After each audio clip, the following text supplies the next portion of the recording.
Hallo und ganz herzlich willkommen zu einem neuen Video von mir. Ich freue mich sehr, dass ihr dabei seid und habe schon direkt am Anfang den Faden verloren. Hallo und ganz herzlich willkommen zu einem neuen Video. Ich freue mich, dass ihr wieder dabei seid. Es wird jeden Monat später, aber heute gibt es tatsächlich auch endlich meinen Lesemonat Dezember 2020. Das heißt, wir schließen jetzt heute offiziell das Jahr 2020 endgültig ab. Das kann uns dann auch gestohlen bleiben, bitte. Und ähnlich ist auch mein Lesemonat ausgefallen. Ich habe 6 Bücher gelesen und diese 6 Bücher waren alle Rezensionsexemplare. Das heißt, ich wollte zum Jahresende alle Rezensionsexemplare abgebaut haben. Habe ich geschafft. Ich starte völlig Rezensionsexemplar auftragsfrei in 2021. Es war insgesamt ein ziemlich guter Monat, bis auf 1, 2 Ausreißer. Werdet ihr gleich sehen. Alle Bücher sind natürlich in der Beschreibung verlinkt. Und gebt dem Video gerne einen Daumen hoch, abonniert den Kanal, aktiviert die Glocke und so weiter. Und dann würde ich sagen, schnacken wir gar nicht groß rum. Auf geht's! Als allererstes habe ich im Dezember eine bisher zumindest Dilogie gelesen, und zwar die Chronica Usenia von Riley H.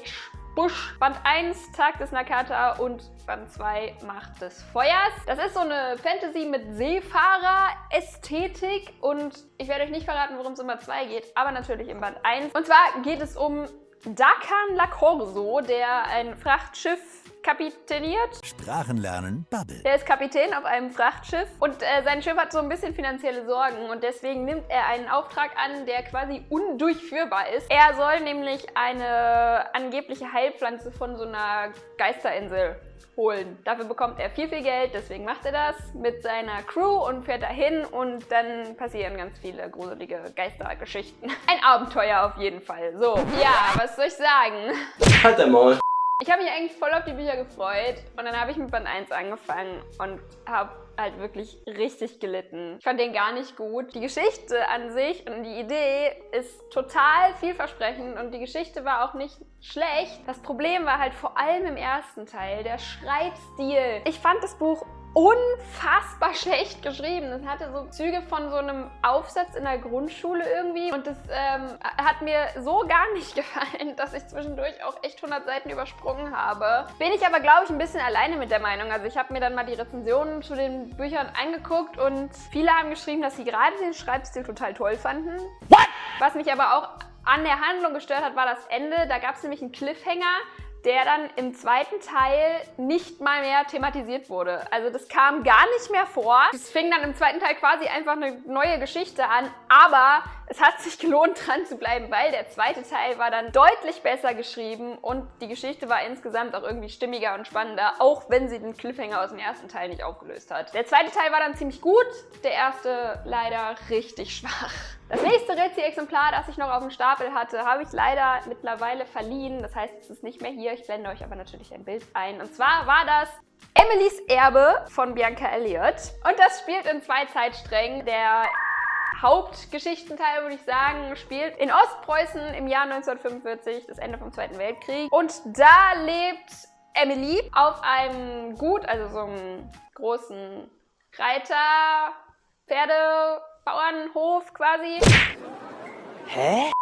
Und züchtet da Trakehnerpferde. Sie lebt da eigentlich relativ wohlhabend, aber es ist nun mal Ostpreußen, Zweiter Weltkrieg und die Rote Armee fällt ein und einerseits wird ihr Vater eingezogen zum Schützengräben ausheben, andererseits muss sie mitsamt der Familie und den Pferden fliehen. Da wird halt diese ganze Flucht von diesem Gut mit den Pferden zusammen, auch über die gefrorene Ostsee, ich weiß nicht, ob ihr die Geschichte vielleicht kennt, da gab es auch 1000 Filme drüber, bis nach Norddeutschland quasi erzählt, wie sie da flieht und wie sie auch diese Flucht erlebt. Und dann gibt es noch den zweiten Zeitstrang, der spielt quasi heute, wo dann Marissa auf einem anderen Gut in Norddeutschland ist. Die hat oder wird das erben. Der Vater hat quasi seinen Kindern schon die Verwaltung überlassen und sie veranstaltet da jetzt halt hauptsächlich Hochzeiten. Ihre Schwester reitet und hat da Pferde und ihr Bruder macht irgendwas mit Holz, ein Sägewerk, glaube ich. Genau, und dann steht da auf einmal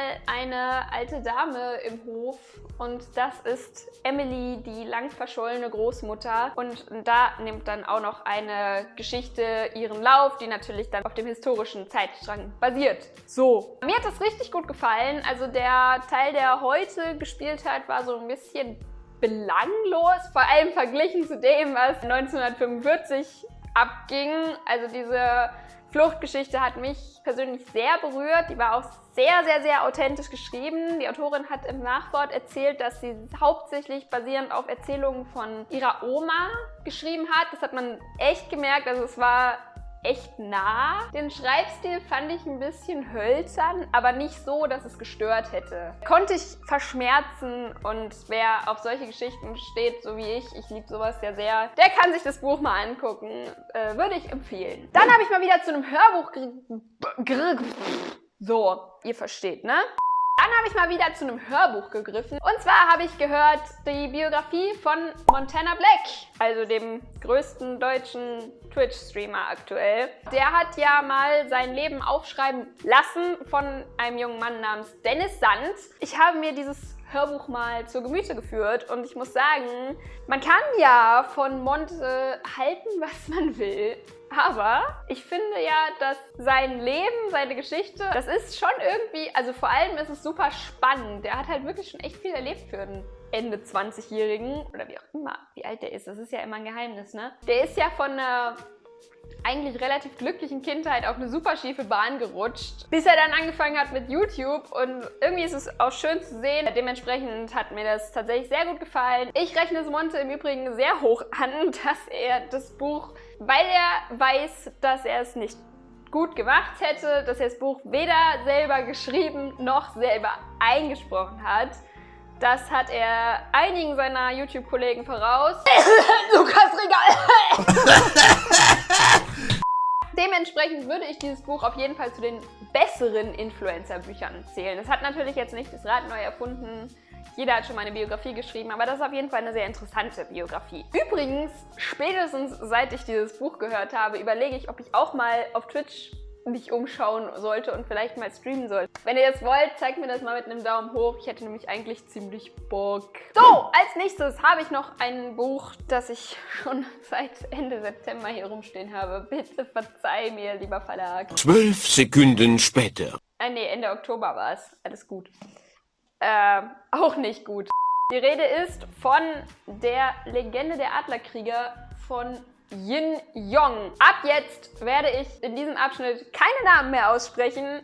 Ihr seht es mir nach, ich werde keinen davon richtig aussprechen. Ist, glaube ich, auch schon fast 100 Jahre alt, das Buch, und jetzt das erste Mal auf Deutsch übersetzt worden. Und es geht darum, dass zwei Freunde zur Zeit von Genghis Khan sich schwören, dass ihre beiden bisher ungeborenen Kinder entweder heiraten oder wie Brüder oder Schwestern aufwachsen sollen. Und die beiden werden aber getrennt bei einem Angriff der Armee. Und diese beiden Kinder werden über ganz China verstreut. Also einer landet am kaiserlichen Hof, glaube ich. Und der andere bei den Nomaden, also bei den Mongolen, aka Genghis Khan, werden beide unabhängig voneinander in Kung Fu unterrichtet. In dem Buch wird nur der Junge behandelt, der bei den Mongolen gelandet ist. Und der lernt von den 7 Sonderlingen des Südens, das ist so eine Gruppe Kung-Fu-Kämpfer, lernt er eben Kung Fu, bekommt das beigebracht und da nimmt dann ein riesen Epos, glaube ich, seinen Lauf. Also es hat noch mindestens einen weiteren Band, der auch bald erscheint. Und ich muss sagen, das war für mich zwar komplettes Neuland. Ich habe weder jemals einen Kung-Fu-Roman gelesen, noch besonders viele Storys aus dem ganz alten China. Ich muss sagen, es hat mich aber tatsächlich sehr positiv überrascht. Also da ist wirklich alles dabei, von Comedy, Drama, Humor, diese epischen Kampfszenen. Ich habe mich sehr gut unterhalten gefühlt und brauche jetzt auch ganz dringend Band 2, weil am Ende war natürlich ein richtig gemeiner Cliffhanger. Aber auf jeden Fall richtig gutes Buch und verdient seinen Bestseller-Titel auf jeden Fall. Ach, und was ich noch geil fand, das muss ich mal sagen, man kann dieses Buch, warte, jetzt muss ich mal hier in die Kamera gucken, man kann dieses Buch knicken, ohne dass der Buchrücken bricht. Der Buchrücken ist nicht gebrochen und man kann es einfach komplett aufklappen.